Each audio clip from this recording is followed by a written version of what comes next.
To me, greatness is enjoying your life, living your life and appreciating the body, mind, and experiences that you've been given fully, completely, and totally. The more time I spend with myself, the more time I feel like I can understand someone else and really be with them. You said I chose hypnotherapy. It feels like it chose me. This is like doing a personal podcast with people's subconscious minds. This is amazing. That is a bar, bro. I've never heard that before. I've probably meditated over 1,000 hours in the last 5 or 6 or 7 years. I view it as an act of self-love. I view it as an act of defiance. I view it as an act of connecting with a higher source and allows me more access to information. I think that's like the game of life.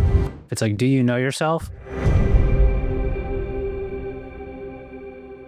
All right, welcome back to the show, everyone. Today's episode is going to be awesome. I got a new friend of mine, but a good friend of mine on the show.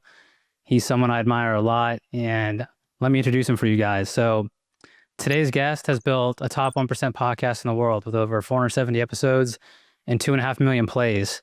He's interviewed legends like Gary Vee, Alex Hormozi, Robert Greene, Andy Frisella. I could go on and on and on. He's an entrepreneur. He's done 75 hard. He is really big into spirituality, meditation, and is now a hypnotherapist. And what I think I admire about him the most is his willingness to share his thoughts and his journey on social media. So, Danny Miranda, welcome to the show, brother. Thank you, Justin. Appreciate you having me. It's very exciting to be here. Hey, man, thanks for coming on. So I want to start this off, man, with talking about someone who I think has influenced us both a good amount, and that man is Wayne Dyer. So can you talk a little bit about Wayne and how he influenced your life? How long you got, Justin? How long you got? I mean, let's go, bro. This man, Wayne Dyer, is someone I feel deeply, deeply connected to. My connection with him started in 2024 when a friend of mine went to a bookstore. And before he went to the bookstore, he prayed to God and he said, God, show me the book that I'm meant to see. And he goes into the bookstore and he gets called to this random book called There's a Spiritual Solution to Every Problem by Wayne Dyer. And he starts reading it. He's like, whoa, this reminds me a lot of my friend Danny. And so I'd heard of Wayne Dyer, but never dove into any of his stuff. And he shared the book with me and I started to dive in. And as I started to dive in, I was like, whoa, my friend is right. My friend really knows me. This is amazing. You know, within a week, I was reading his final book, I Can See Clearly Now. And I'm reading the first few chapters and loving it and feeling very connected to him. And then I get to this point in the book where he mentions that he was just starting to give talks and speeches. He gives a speech in a little town in New York called Port Washington. And this blew me away because Wayne Dyer is from Michigan. He passed away in Hawaii, 2 places I'm not connected to, but Port Washington I know very well. Port Washington was the town that I grew up in. And so I'm like, whoa, that's really interesting. And then he goes on to say that a year and a half before he got famous, before people started to know him, he gave speeches consistently for a year and a half from 1975 to 1976 in a little high school named Paul D. Schreiber. And that is where I went to high school. And there are 30,000 high schools in the United States. And that to me, I have this guy who I'm already connected to. I feel his presence so deeply. And now you're telling me that he started his career by giving speeches at my high school. I mean, dude, I was blown away by this and it hit me at the deepest level. I started reading all of his books. I've probably read 15 to 20 of his 42 books in the last 2 years. And the reason why, right? Like the reason why I'm so attracted to him and his content and his ideas is because he prioritizes the state of love, the state of oneness, this connection with all beings, this kindness, this focus on meditation, this focus on God, this focus on treating people how you want to be treated, this focus on going out of your way to do the right thing. There's such little simple things, but the way he shares it is with such intention and with such love and so practical.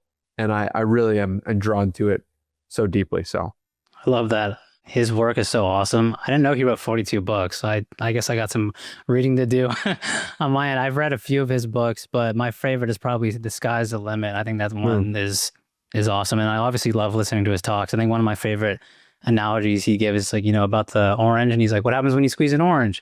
And everyone's like, I don't know. And he's like, it's orange juice comes out. And it's just like the same thing comes out of you, where it's like, if you're stressed out, like in that moment of pressure, that's what's coming out of you. But if you feel love in your heart and there's that pressure, that's what's going to come out of you. And I think that's so powerful. So I really love his work as well. And I think, dude, he's influenced so many people, right? Like, shit. Yeah. And I will say that the thing that really drew me to him in the deepest way was I read his writing and it was very beautiful and I felt very connected to it. And then I watched him and listened to him. And particularly in the last 20 years of his life, there's a presence about him that is so deep that drew me in. And then I said to myself, oh, that is what I would like to embody more of, that presence, that ability, that I can sense that he is completely at peace with every moment. 100%. And so that was so beautiful. I think I felt the same thing when I watched him too. And I just like the way he speaks, his cadence. Yeah. Just the way he makes you feel. I think that stuff's so powerful. And that's not something you can I don't think that's something you can really teach. Obviously, if you get really good at your craft and you have that energy about you, and it's hard for me to describe, right? Like when you just see that person, you're in the room with those kind of people, you just feel a different kind of way. He definitely had that. And I actually have a sort of a funny story. One of my old coaches, this is way back in the day, my coach, he's 85. So he's pushing a little bit. He was telling me a story. He was like, oh yeah, I saw Wayne one time walking through the Chicago airport. It was like dead of winter. And he was walking in the airport without any shoes on, just barefoot. And I was like, that sounds like Wayne Dyer. But it was a legendary story. They like caught up a little bit. And I was just like, that just sounds like him. But he lived his life how he wanted to live his life. And I think there's a lot of power in that, Absolutely. He was somebody who went by the beat of his own drum. And it's been cool to see how the world has kind of gone towards him. And the world, from my vantage point, seems to be a more loving and accepting place today than it was when he was giving his speeches and talks. And yes, there's so much that is chaotic and wrong with the world. And also there's so much that's beautiful with it. And he had so much focus on what was beautiful about it. And I have so much respect for his ability to keep his focus on the light and keep his focus on the good. Man, I mean, I have so many stories and stories and stories about my connection with him, but yeah, it's a really beautiful thing. And I'm grateful that you've also been inspired by him. Yeah, he's awesome. And I was actually hanging out with Jesse Itzler last week at his house for a little bit. And we were just talking a little bit, and Sarah was there. She was busy, with some of her meetings, but he was talking about people that inspired him. And he always mentions, Sarah and Wayne Dyer. And he's like, for me, it was, my parents and some of my mentors growing up. And I think having those people in your life, like, dude, those kind of people can literally change your life. And, I've seen it with you. I've seen it with myself a little bit with Wayne, some of my other mentors. I just think finding those kind of people that you want to be like is super, super important. And like, you find people like that are out there, like it's again, you want to be like them. I don't know how else to say it, right? Yeah. It's a gift. It's a genuine gift and I view it like as a gift from God that I have Wayne Dyer in my corner and that I can turn to him for anything. I love that. And Sarah Blakely, just quick story on her and Wayne Dyer. I think she went through a situation when she was young where her friend passed away or committed suicide, something along those lines. And she would listen to Wayne Dyer on repeat over and over and over and over again, so much so that she would memorize the tape. I'm not sure exactly which one it was. She memorized the tape. People would come into her car and they would ask, what are we playing? Let's play some music. And she said, no, let's play this. This is the only thing I want to play. And it was Wayne Dyer. And so incredible. That is legendary. Well, dude, I think there's a correlation between her listening to Wayne Dyer and her being, very successful in life. I 100% think there's something there. And I know she attributes it to that too, but like, I didn't know that story. So that's really funny to hear. I don't know the tape, but I love hearing that kind of stuff. That's awesome. Let's switch gears here a little bit. I want to bring it back a little bit. So even before, I guess you found Wayne Dyer, when I was doing my research on you, I've got here in my notes back to February 2020. So I guess right before COVID, around COVID time, I guess there was a time in your life where you felt like you couldn't get out of bed. So you turned to 75 hard. I've done 75 hard myself. I've failed it a bunch of times too. But can you just tell us a little bit about what that experience was like for you and how 75 hard helped you in your own life? Yeah, absolutely. So the first time I did 75 hard was in September of 2019. And so I do it. It's 75 days. I get to day 75. I complete it first try. And I'm like, oh, what am I going to do now? I'm going to party. I'm going to have a great time. I'm going to just completely let go. And that seems like a completely normal thing for me to do because I'd built up this self-image of myself as somebody who could get things done. Here I was in the other side of it. And I was feeling almost worse because I knew I was capable of all these amazing things and being so consistent. And now I saw myself doing the opposite. That made me even more depressed and more upset. And so I finished 75 hard, I believe, in December. And then by February, being off the program, I was just feeling sorry for myself and so bad about myself and knowing I was capable of more. And then a month later, COVID hit, March 2020. I said to myself, I'm either this is going to happen for some period of time. I don't know how long we're going to be locked down. I don't know what's going to happen. All I do know is that I'm going to come out of this situation better than how I feel right now on this day. And that was very transformational. That was a powerful attitude that I created. And that led me to starting DannyMiranda.com. I mean, that website was available and I was like, oh my God, this is amazing. I've always wanted my own domain name. And that little thing meant so much to me in that moment. And I started writing 2 blog posts a week. That led to me starting to post on Twitter. That led to me doing 75 hard. Then a second time with my brother. Then I did the podcast. So there was a whole chain of events, but it started from this sense of, okay, I know I feel awful right now. And so I am going to do everything in my power to feel better than I feel right now when this thing ends. I love that. Yeah, I think I have a very similar story for me too. Like it was during COVID as well. And, you know, again, we were in the food business. So our business was down 85%. I couldn't really go anywhere. Again, I'm in Florida, so things are sort of locked down. But I'm like, F this, man. Like, I'm not letting this stop me. So I was like, I guess I can do 75 hard and work out.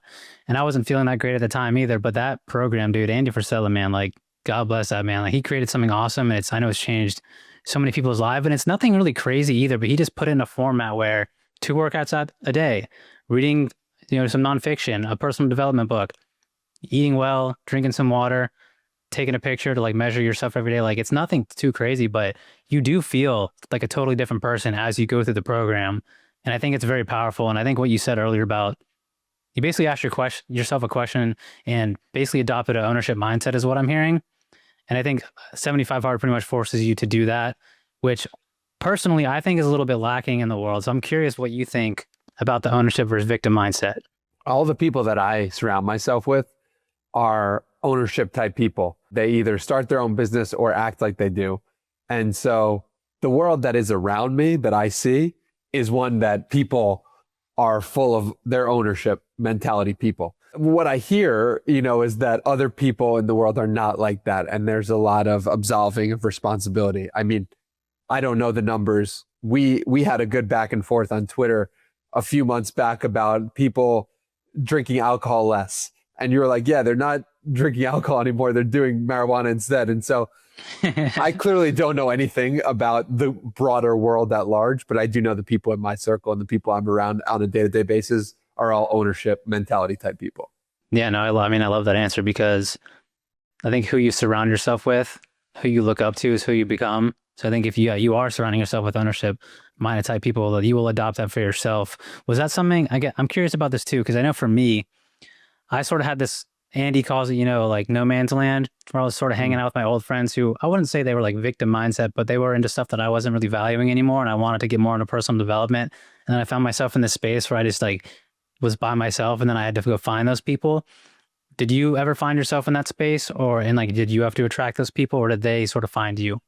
Yeah, I totally was in that space, but honestly, I didn't even realize I was in it and it was completely fine being in that place. And what I mean by that is I lived in San Diego with some friends from college in 2019. I moved back home in 2020, 2021. And in 2022, I moved to Austin, Texas. And it wasn't really until 6 months later that I developed some really close friends.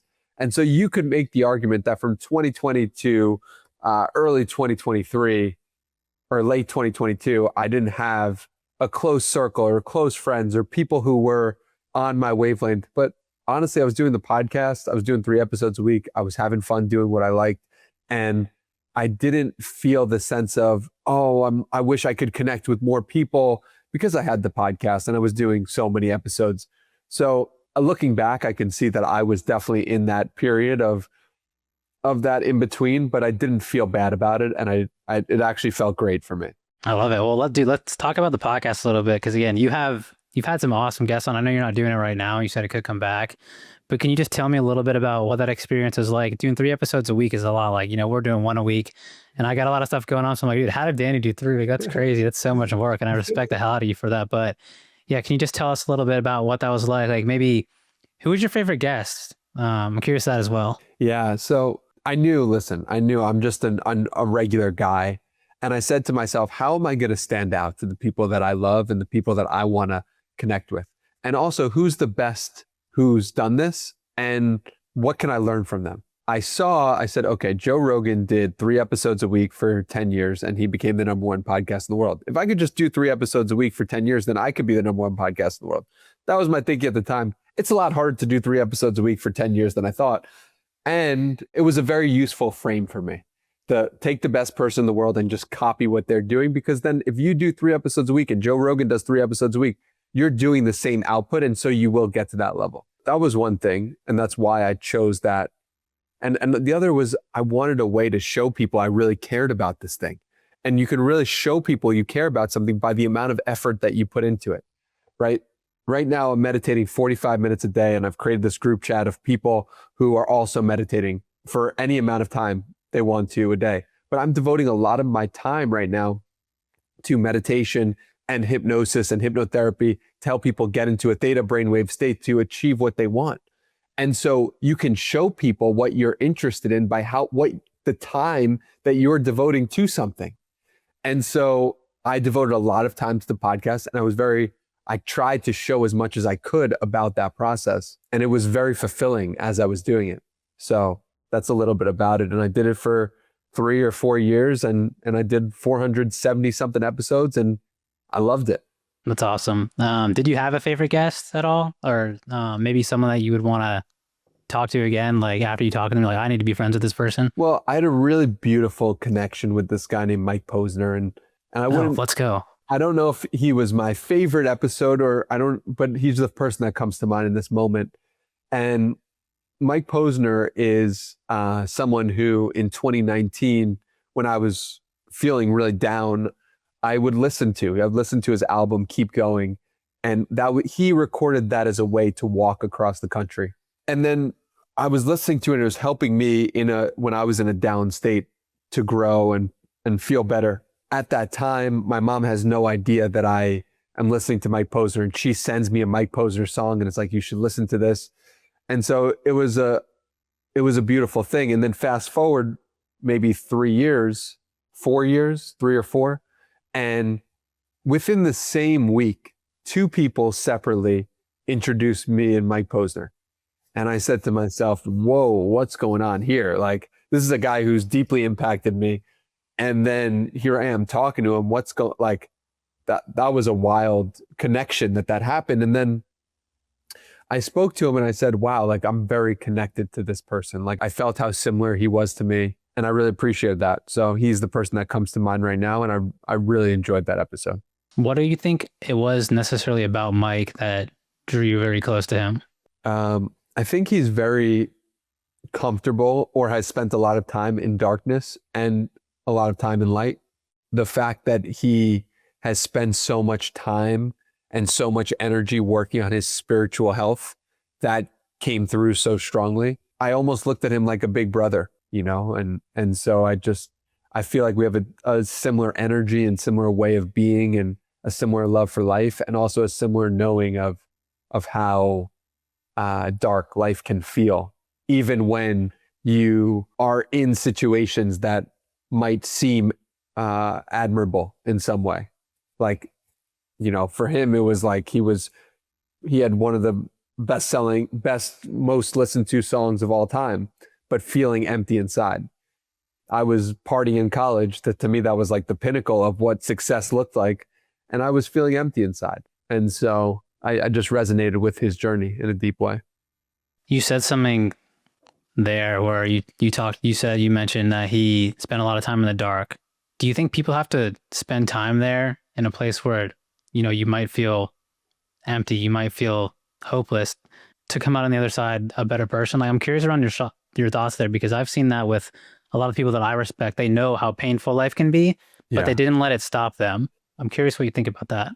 Yeah, I mean, I think that you don't need it, but it's very common because we live in a world that has so much darkness, that it's so common in today's day and age. And I think my belief is that it will be less and less common for people to just be light people in general without having to go through the dark. I don't think it's a necessity, but I do think in my story, it happened and it just was the way it was. And so it forced a deeper level of introspection and forced a deeper level of desire. And so I'm grateful for it. Yeah, no, I feel you there. In my own journey too, like I had moments. Mine was mainly like when I was a little younger back in college too, where I was like, I hate school. I don't want to be here. Like I never had anything crazy where like, I don't want to wake up in the morning, but I was not in like the best mental headspace. Then when I came out of it, and, you read the books, like, you read Wayne Dyer stuff, you read Man's Search for Meaning, you learn about the world a little bit, you gain some perspective, and you're like, dude, like every day is freaking awesome now, basically. But I was in that moment where I was just like, I was so focused on myself, where it was just like the blinders were on. I was just focused on me. But then as I stopped focusing on me as much and I was able to give back and help other people, things got a little bit lighter. But it was hard for me to see in the moment. Like, you know what I mean? Absolutely. And maybe we could chalk it up to being a kid, but maybe we could chalk it up to the fact that you weren't taught. I wasn't taught. I wasn't taught what spiritual health meant. I wasn't taught how to serve others and give to others. And I don't mean from a perspective, I had great role models in my family and like amazing people, but there wasn't a curriculum for this is how you meditate. This is how you serve in the deep way. And so I love my family and I don't mean to diminish them in any way by saying anything I'm saying, but I think there can be a greater intentionality in living from a place of lightness and teaching that and passing that on to the next generation. No, I think you hit the nail on the head, man. I don't think I was taught. And again, same thing here. Like I love my family, great role models. But like in school too, you're not taught any of this stuff. In school, you're not taught a lot of stuff. Again, you're not taught how to do your taxes, public speak, invest in real estate, like learn how to read people, like just basic stuff that like you need to live. And even like, again, the stuff we're talking about now to like, again, your brain's not designed to be happy most of the time. It's designed for survival. So like to understand how to become a more fulfilled human being. Again, I had to learn this through like Tony Robbins, literally. So I'm very grateful. And like Wayne, I'm very grateful these guys exist because I think I am a byproduct of the alternative education space. And I would say you in a way are too. Definitely. I definitely am. And I something about school similar to you, it just didn't sit right. It didn't feel right. It didn't feel like my path. And I would try it because, my parents would push me to it, and I'm grateful they did. And I just knew in my heart of hearts, I'm 15 years old and I'm interviewing NBA players. I know that nobody at school is doing that, and I know nobody could teach me to do that. So like, what's going on here? Something's not adding up right now because I'm supposed to get a degree and then get another degree and then work for this company so that I can be in this place, but I'm already here. So like, this isn't adding up. What are we doing here? And the story that I'm talking about is in 2010, I started a Knicks blog. It was June 2010, the New York Knicks. And I wrote on it for 3 months, wrote about it on Twitter and had my own site. 3 months later, I'm interviewing the Knicks, the New York Knicks players. And I said to myself, okay, what's going on here? Like, I'm just a normal guy. Like, I'm not anything special. I just put devoted effort into something. And so the system must not be right in some way, or at least accurate for today's day and age, which was 2010. Yeah, dude, I think you're right, dude. I think we're using an old outdated system. Like, I think this traditional school system we use now is from like the 1800s in like Germany, where they literally use school to like have kings like developed like servants basically. And they didn't have to know taxes and all this stuff back then. And like, we're still using it, but like, how does learning the Pythagorean theorem help me in my day-to-day life, you know? Absolutely. No, absolutely. Someone asked me what I would do with like $1 billion or something the other day. And I was just like, I would just go to a bunch of schools and just teach kids how to meditate. And I was like, wait, why am I doing that now? You know, so it was a useful prompt. But yeah, I think for me, the most useful skill that I've ever learned is to meditate. I'm so grateful I stumbled upon it at 24, and I just wish more kids had access to it.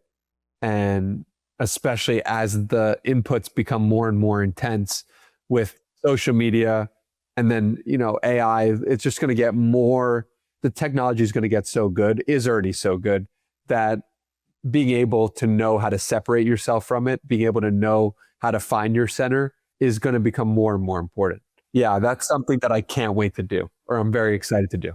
Yeah, let's talk about meditation, man, because I agree with you. I think if people don't spend enough intentional time alone, even if they are meditating, there's just so much stimulus going on, so many inputs. It's just like, do you even know yourself at this point? Because there's so many thoughts from other people just entering your own brain. It's like, when have you taken the time to actually sit down and reflect? I was literally talking with someone about this the other day.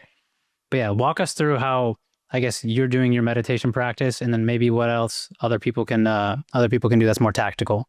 Yeah, absolutely. I mean, for me, meditation's simple in that what I do is I sit and just watch the thoughts go by. And I just watch and witness. And sometimes I get involved in the story of whatever it is. Oh, I have this podcast coming up right after this. Okay, good. What am I going to say?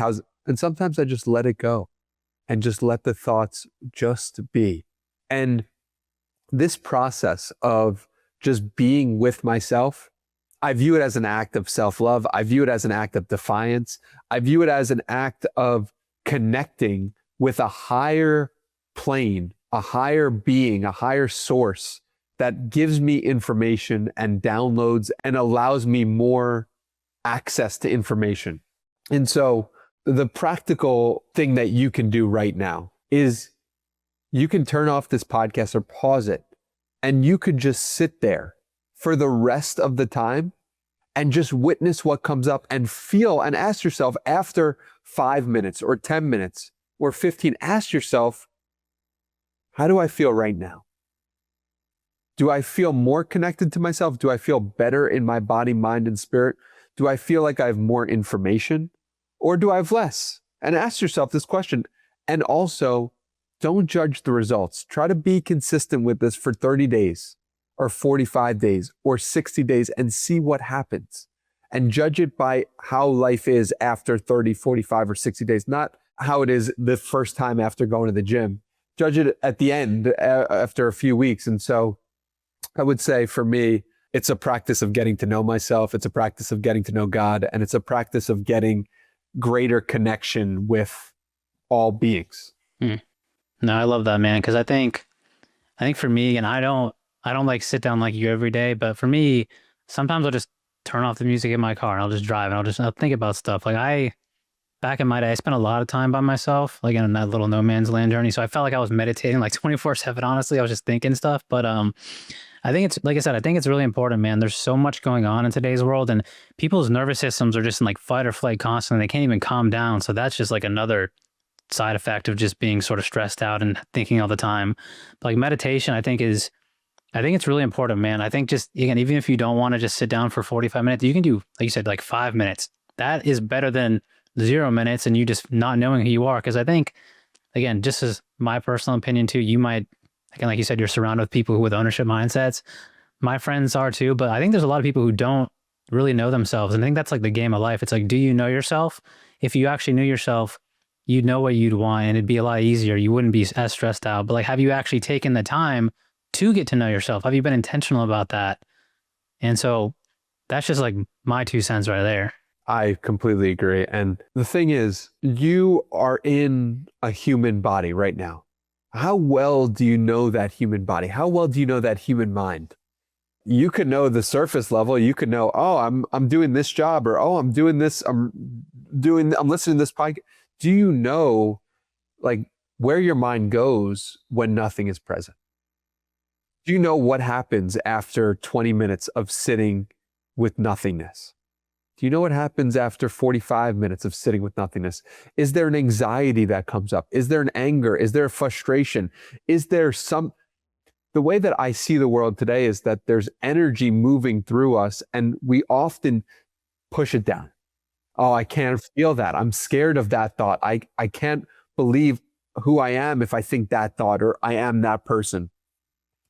And what meditation has allowed me to do is to accept and be with. And the more that I can accept and be with my own thoughts, the more I can accept and be with you. Because I understand that thought, Justin. I could understand. I've been there. I know that. I know that place in my mind. And that's the reason why I've gone deep into hypnotherapy and deep into helping people grow, is because I feel like I've looked at a lot of parts of myself. I've probably meditated over 1,000 hours in the last 5 or 6 or 7 years. It's a lot of time to just be with my own mind and I have a long way to go. I hope to meditate for 10,000 hours in my lifetime. I really do. And I probably know nothing compared to where I will go. And that's okay. And that's a beautiful thing. It just, the more time I spend with myself, the more time I feel like I can understand someone else and really be with them. Dude, have you ever been to Michael Singer's place in Gainesville? Mm-hmm. Can you talk a little bit about that? Yeah, absolutely. I mean, I went the week after a very painful breakup. And so I'm in this breakup and I'm like, what would help me right now? What do I need? And I'd read the Surrender Experiment maybe 3 times, maybe more at that point. And I said, I need to go to Michael Singer's Temple of the Universe in, I don't know where it is, and somewhere in a random place in Florida. Yeah, Gainesville. Yeah. And dude, when I was there and I meditated, it was a really beautiful experience. I didn't feel like I got the full experience because there was part of my mind that was addicted to the suffering that I was in and addicted to the pain of it and didn't really want to get better. Like wanted to get better, but wanted to also feel the depth of the pain that I was feeling. And so I would like to go back, but I definitely felt an energy there of wholeness, of freedom. It was just a beautiful place in general, but the energy was very remarkable to me. Well, I haven't been, but dude, if you want to go back, I'm not too far away from there. So we should definitely go. But dude, you just said something right there. Again, you keep saying all these awesome things, but being addicted to the pain, I think that's a real thing. And again, if you're not aware of that, like I think a lot of people, Tony Robbins talks about this. A lot of people are addicted to their problems, and their biggest problem is that they think they're not supposed to have problems. What do you really think about that there?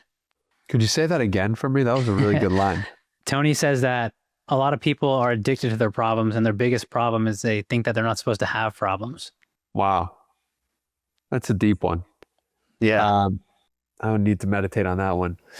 But what comes up for me right now is that all I can speak is from my personal experience. And that is, there was a part of me, which I think was actually very healthy, which really wanted to feel the extent of the pain that I was in, feel the heartbreak fully, feel the connection that I had, feel how it was lost, feel all the little moments of my life that was with this person and now it wasn't. And I really felt that in a way that I've never felt with any romantic relationship prior. And I'm very grateful that I did. And I think, in that moment, it's like, why am I suffering? Why is this so painful? And looking back, I'm so grateful for and nostalgic almost for the depth and the closeness that I was feeling in that moment, which is just an interesting thing about the human condition. Yeah, man, we like to feel feelings as much as, especially I think for dudes, we're like, oh, we're all logical. I think sometimes guys are even more emotional than women, depending on the context, honestly. And, we are very much emotional creatures. I love that answer. But yeah, dude, so this whole journey you've been on has led you to doing hypnotherapy now. We've done a session. I thought it was awesome. But can you just talk a little bit more about, I guess, what sort of led you down this path to like picking hypnotherapy, that journey there, and then what you've been up to lately with the hypnotherapy with your clients and everyone else you're working with. Yeah. So I read a book in 2024, in August of 2024, and it was called Many Lives, Many Masters by Brian Weiss. And I read the book, and the book is about a guy who is just a physician, very well esteemed. He gets this patient, and this patient's name is Catherine. At least it is in the book. I don't think it's her actual name. And Catherine is struggling. She has fears of all these sorts of things. She has fear of flying. She has fear of taking a shower. She has fears of random little things that don't quote unquote make sense. And so at first he says, okay, well, let's try talk therapy. And he just talks to her, and that doesn't work. Then he tries giving her pills, and that doesn't work. And then he tries something else, and that doesn't work. And then he just gets her into a state of relaxation. I don't quite remember. I got to reread this book because I read it 2 years ago, but I would love to reread it now from a new perspective. And so he gets her into a state of relaxation. She starts to go back in time to her living as different people in the past. And her fears were related to how these people, how she died in previous lifetimes. That concept was so foreign to how I was raised, what I believed, and what I thought.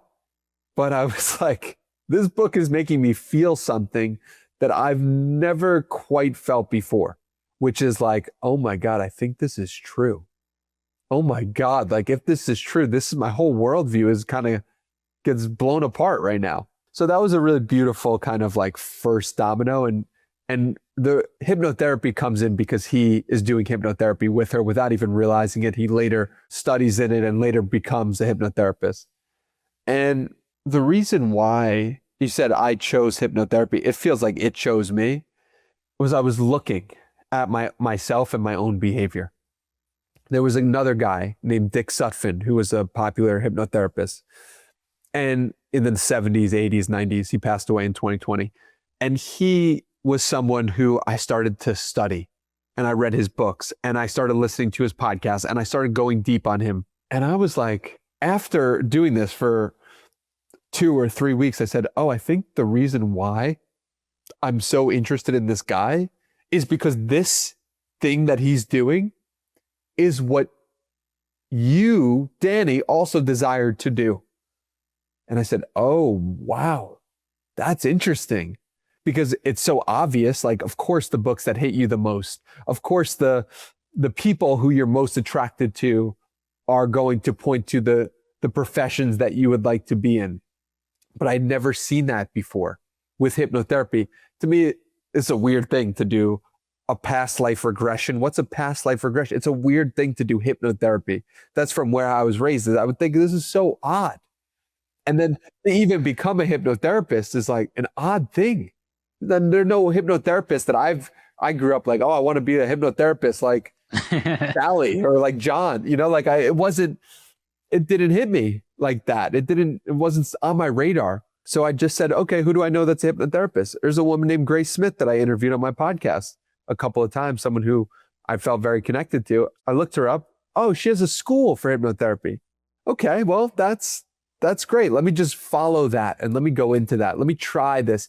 So I started studying, and then I started doing sessions, and I'm like, oh, this is like doing a personal podcast with people's subconscious minds. This is amazing.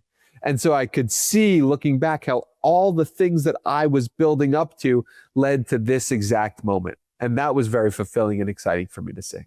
A personal podcast with people's subconscious minds. That is a bar, bro. I've never heard that before. But that's so cool. So go a little bit further there then. What exactly do you mean by a personal podcast with people's subconscious mind? Like what happens in these sessions, if you can share? Yeah, absolutely. So every session's different, but let's say that a session has 2 main components. If I was doing a first session with someone, the first part of this session is teaching someone self-hypnosis. So I want to give someone the tools to be able to put themselves into a theta brainwave state. When I say hypnosis, a lot of people might be thinking of a stage show where the hypnotist gets you to do something that you don't want to do. That's not what I'm talking about here. What I'm talking about is going into a theta brainwave state so that you can bring the changes that you desire more into your life. And what's a theta brainwave state? Right now, we're talking, and we're talking from this place of our conscious minds. And when you're talking from the place of your conscious mind, or you're doing work, or you're involved in the day-to-day tasks of being a human, you're most likely in a beta brainwave state. When you go to sleep at night, you're in a delta brainwave state. So everybody goes about their business, and everybody in a beta brainwave state, and everybody goes to sleep at night. They're in a delta brainwave state. In between those is a theta brainwave state. And what a theta brainwave state means is you're more open, more suggestible. You are feeling more connected. You have access to more information. You're not awake fully, but you're not asleep fully. You're somewhere in the middle. And from that place, you can create change faster, quicker, and with more certainty than you could in a beta brainwave state if we were just talking about it, or if you were just sleeping. And so what we do in these sessions is I get someone into a theta brainwave state. They get themselves in. I just facilitate and bring the guardrails there. So we could explore their subconscious minds together. What's underneath the surface? And therefore, what do we need to work on in order to step into what you're being called to work on and step into in this next moment, season of your life? No, yeah. I mean, I remember when we did our session, and yeah, it did feel like you were about to fall asleep, but you weren't. It's like almost like that 5 minutes before you're about to fall asleep, you know, Yep. like when you're just waking up. Is there like neuroscience behind that too with the theta brainwave state? Is that something with like the RAS in your brain and how it just hits a little bit different? Like what is exactly is it, I guess?